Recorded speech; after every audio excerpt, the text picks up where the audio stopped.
శ్రీనివాసుడి యొక్క కళ్యాణ మహోత్సవంలో మనందరం ప్రవేశిద్దాం.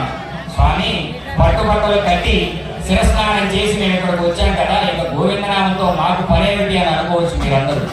పట్టుబట్టలు కట్టినా కలగనటువంటి పుణ్యం, ఆత్మశుద్ధి దేహశుద్ధి కలగాలి అంటే గోవిందనామం గట్టిగా పడకాలట.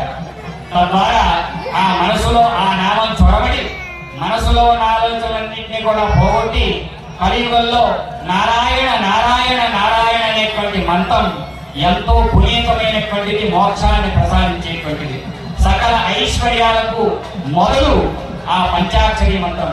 స్వామివారి యొక్క నామ మంత్రాన్ని 3 సార్లు భక్తులుగా మీరు, దంపతులుగా మీరు, అర్చక స్వామివారిగా మనందరం పలికి స్వామివారి యొక్క కళ్యాణ మహోత్సవంలో బ్రహ్మోత్సవాల్లో ఆ పైన చూస్తే చంద్ర దర్శనాన్ని చేసుకుని చంద్రుడు పైన కనబడతారు. చూడండి, స్వామి కళ్యాణం ప్రారంభమైందా అన్నట్టుగా ఆ స్వామి నడినెత్తిపై ఉండి కళ్యాణం అంతా కూడా చూస్తూ ఉంటాడట.